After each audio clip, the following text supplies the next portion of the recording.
Ladies and gentlemen, after 18 months of waiting, we finally got our first real look at Assassin's Creed Shadows. And let me tell you, as someone who's played this franchise since the beginning, I have never been so excited. So today, we're going to talk about the trailer to see what we can learn about the game and what we can expect when it launches this year. If you enjoyed this video and are excited for the most desired Assassin's Creed game ever, be sure to drop a like and subscribe to the channel. So, in Assassin's Creed Shadows, we're finally heading to 16th century feudal Japan, which the community have been wanting for 15 years. And honestly, it's about time. Japan is a beautiful country, it has rich history, and let's not forget about freaking ninjas. They are the masters of stealth and are incredibly deadly, so this period was perfect for the franchise. In AC Shadows, we will once again get to play as two main characters. This time we'll play as Naoe, a young shinobi assassin, and Yasuke, a powerful African samurai and the first non-fictional playable character. At the moment there is a lot of controversy with the direction that Ubisoft took with him, but I'll talk about that in the next video. Both of these characters are two sides of the same coin. They are great fighters who want the same thing, but they fight for different sides and they each bring something unique to the table. Naoe, for instance, is your typical assassin. Silent, focuses on stealth, and is very light armoured. Yasuke, however, is the opposite. He's tall, strong, covered head to toe in armour, and was made for the front lines. So, depending on your current quest, you can either take the stealth approach, or just go all Leroy Jenkins and cause violence. With the introduction of characters such as Yasuke, we know that Assassin's Creed Shadows will take place in 1579. So in the timeline, the game will take place around 50 years after Ezio's death and over 100 years before Black Flag. This also means the two sides will once again be referred to as the Assassins and the Templars.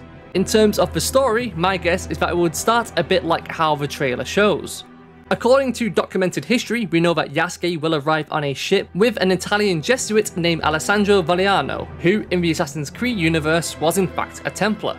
From there, we go on to meet Nobunaga, who is stunned by Yasuke's skin colour, but also his height. In the diary of Samurai Matsudaira Ikeda, Yasuke was 6 foot 2 inches, and back then, the average height of a Japanese man was no more than 5 foot 5.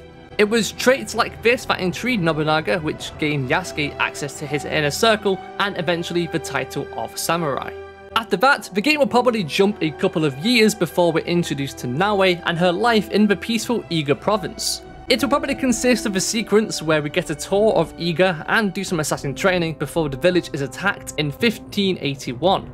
I can see at the start of the story being similar to young Connor in Assassin's Creed 3, a peaceful settlement deep in the country that gets burnt down by the Templars.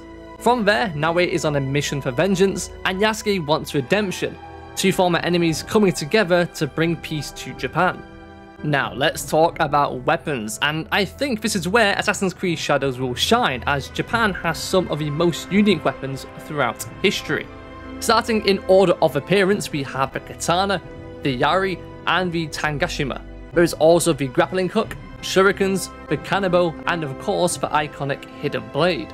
Fans may have noticed that Naoe's hidden blade shows a striking resemblance to Connor's pivot blade in Assassin's Creed 3, which is great to see return.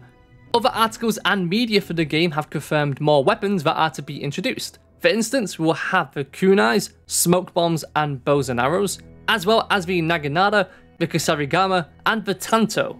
As you can see, there are a lot of weapons in this game, and I for one can't wait to try them all out. The last thing I want to mention from the trailer is that Intel appears to be playing a crucial role in this game. In Assassin's Creed Shadows, either you have to gather the info or your network of spies do it for you, because apparently you won't have an eagle like the last 4 games, and synchronization points reveal a lot less icons, so how you use your spies looks to be very vital when completing your missions.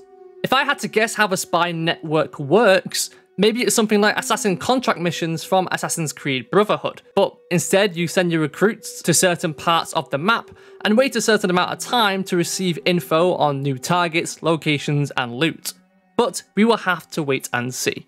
Anyway, that is pretty much all there is to grab from the trailer. There are plenty more details to go over, but I will cover all of that in a future video. But anyway, thank you so much for watching. If you are excited to play Assassin's Creed Shadows in 6 months from now, be sure to drop a like and subscribe to the channel. Much love, everyone, and I'll see you next time. Goodbye.